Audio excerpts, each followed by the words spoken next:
Good morning student. हम पढ़ रहे थे चावल के विश्व वितरण के बारे में। हमने क्या क्या कर लिया था कि चावल कहाँ कहाँ अधिक मात्रा में पाया जाए। सबसे पहले चाइना में, फिर भारत में, फिर इंडोनेशिया में। अब फोर्थ नंबर पर आता है, फोर्थ नंबर पर अगर हम बात करें तो फोर्थ नंबर पर आता है बांग्लादेश।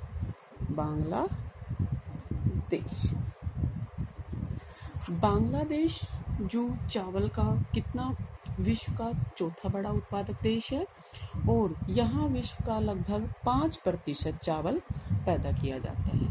कितना प्रतिशत? 5% चावल पैदा किया जाता है। यहाँ पर नदियों के द्वारा जो जलोढ़ मिट्टी बहाकर लाई गई है उसके द्वारा यहाँ पर क्या की जाती है? चावल की कृषि। यहाँ पर नदियों द्वारा जलोढ़ मिट्टी के साथ साथ भारी वर्षा होती है, सततवाही नदियाँ मतलब हमेशा नदियाँ बहती रहती है, भूमि भी समतल है।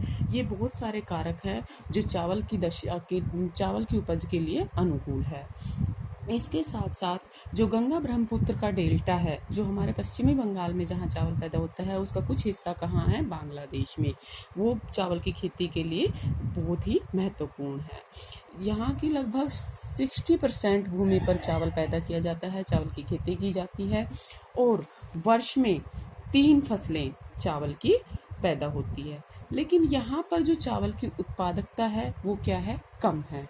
माना ये 60% भूमि पर चावल पैदा होता है, लेकिन 60% भूमि पर चावल पैदा होने के बावजूद भी यहाँ पर जो उत्पादकता है वो क्या है? बहुत ही कम है। अब 5th नंबर पे आता है थाईलैंड। आपको लोकेशन पता है, बताई गई थी मैप में कि कहाँ थाईलैंड है। थाईलैंड पहले जापान से पीछे था, लेकिन अब थाईलैंड ने क्या किया है? जापान को पीछे छोड़ दिया है और विश्व का 5वां प्रमुख चावल उत्पादक देश बन गया है। ये इसकी लगभग 90% भूमि पर चावल की कृषि की जाती है और विश्व का 4% चावल यहाँ पर पैदा किया जाता है। कितना? 90% भूमि पर 4% जो विश्व का चावल है वो पैदा किया जाता है। इसके साथ साथ यह चावल का निर्यातक देश भी है। ये क्या करता है? अब इसका जो कुल प्रोडक्शन होता है, जो 90% जो चावल जहाँ ये पैदा करता है उसका 33% अपने कुल प्रोडक्शन का 33% ये देश क्या करता है? निर्यात कर देता है चावल का। ठीक है। इसमें जो मेकांग नदी की घाटी में चावल का उत्पादन मेकांग नदी की घाटी में और उसी के डेल्टा में चावल का उत्पादन बहुत अधिक किया जाता है। जो चायो फ्राया घाटी है उसमें भी चावल का उत्पादन बहुत अधिक मात्रा में किया जाता है। इसके बाद आता है 6th नंबर पे आता है जापान में मैंने बताया था प्रतिरोपण विधि के साथ साथ प्रतिरोपण मशीनों का प्रयोग किया जाता है। जापान में लगभग 4000 किस्म का चावल पैदा किया जाता है। कितने किस्म का? 4000 किस्म का। ये विश्व का लगभग 3% चावल का उत्पादन करता है। इसके साथ साथ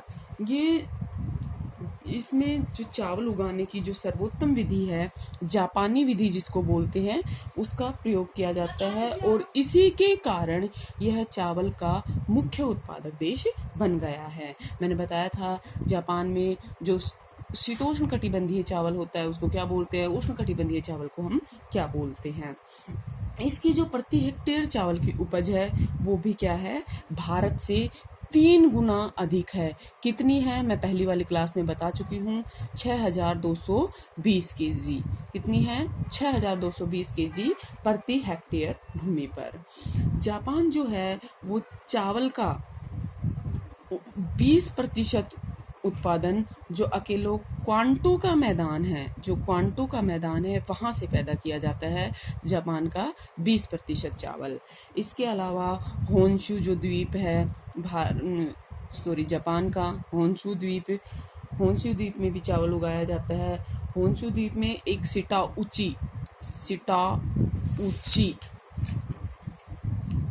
ऊंची जगह है, वहां पर चावल का प्रमुख प्रयोग किया जाता है। होन्शु के बाद आता है क्यूशु और शिकोकू, ये जापान के मुख्य द्वीप है।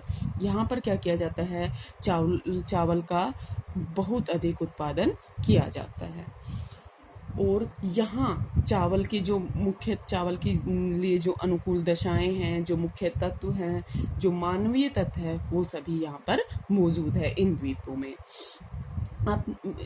जापान का एरिया बहुत ज़्यादा बड़ा नहीं है, लेकिन अपने सीमित एरिया के होते हुए भी अपनी सर्वोत्तम विधि के द्वारा जापान क्या करता है, बहुत अधिक चावल पैदा कर लेता है। और जैसा जापान ने किया है वैसा उदाहरण अगर हम दुनिया में देखें तो कहीं भी नहीं मिलता है। आपको पता है कि जापान एक बहुत ही टेक्नोलॉजी के क्षेत्र में भी बहुत अधिक आगे है। यहाँ पर पहाड़ी जो चावल होता है उसको मैंने बताया था क्या बोलते हैं, टा, और जो मैदानी चावल होते हैं उसको क्या बोलते हैं, हाटा। और बताया था कि प्रतिरोपण के लिए क्या करते हैं, छोटी छोटी मशीनों का प्रयोग करते हैं। और अधिक जनसंख्या के कारण जापान जो चावल है वो क्या करता है, आयात करता है। जापान की जितनी जनसंख्या है उसके मुकाबले इसका प्रोडक्शन क्या होता है, कम होता है, इसलिए इसको क्या करना पड़ता है, आयात करना पड़ता है चावल का। नेक्स्ट 7th नंबर पे आता है म्यांमार। ये विश्व का ये भी कितने प्रतिशत चावल उत्पन्न करता है, 3%। और जापान भी कितना करता है, 3% चावल पैदा करता है। यहाँ जो इरावदी नदी है, इरावदी नदी की निचली घाटी व डेल्टाई क्षेत्र में चावल का उत्पादन किया जाता है। जो साल्विन नदी है उसकी भी निचली घाटी में क्या किया जाता है, चावल का उत्पादन किया जाता है।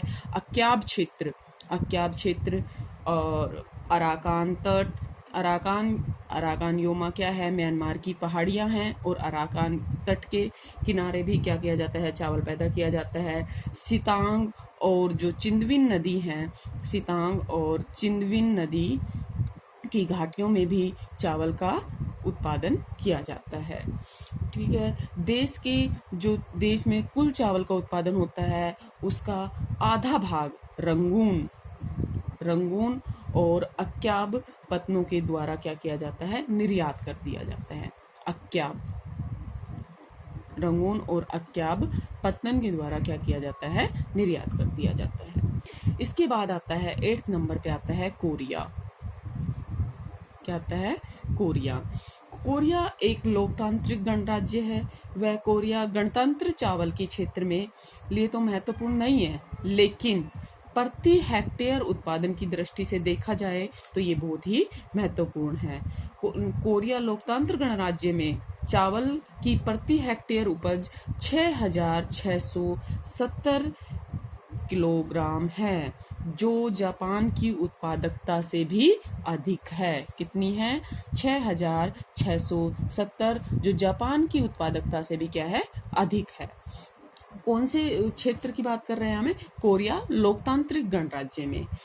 कोरिया जो गणतंत्र की प्रति हेक्टेयर है, कोरिया 2 भागों में डिवाइड है। कौन कौन से, एक लोकतांत्रिक गणराज्य और एक कोरिया गणतंत्र। इसकी कोरिया गणतंत्र की प्रति हेक्टेयर उपज है 5,587 किलोग्राम, जो भारत से तो बहुत अधिक है। ठीक है, अब आता है कि चावल का जो अंतरराष्ट्रीय व्यापार है, अंतरराष्ट्रीय व्यापार क्या है, चावल का अंतरराष्ट्रीय व्यापार।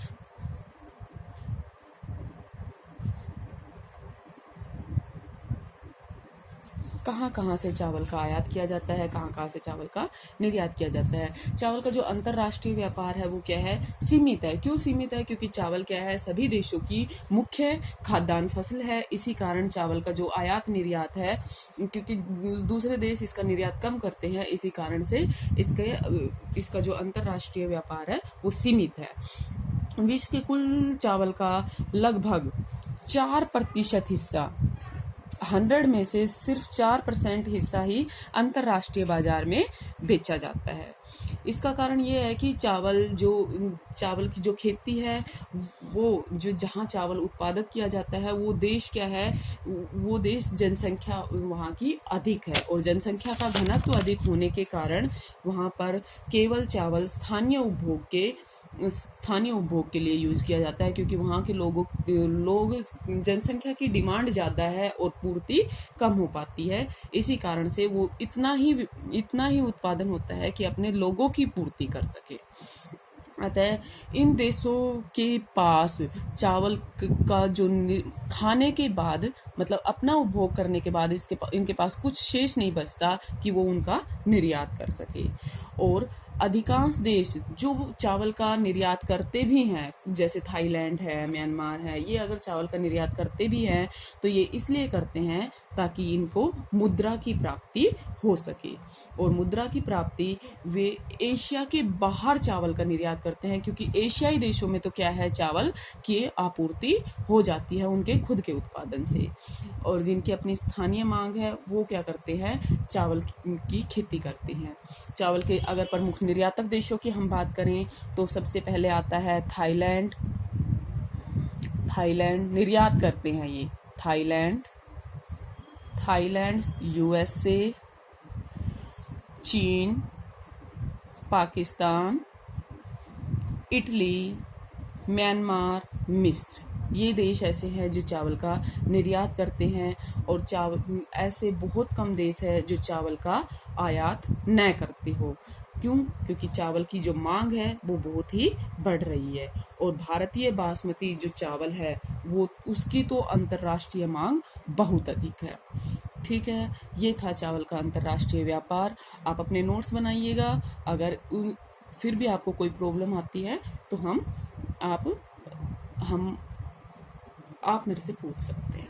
ठीक है, कॉल से भी पूछ सकते हैं, मैसेज भी कर सकते हैं। नोट्स आप खुद बनाइएगा। अगर कहीं भी प्रॉब्लम आती है तो आप मैसेज कर दीजिएगा, आपकी प्रॉब्लम सोल्व कर देंगे। Thank you.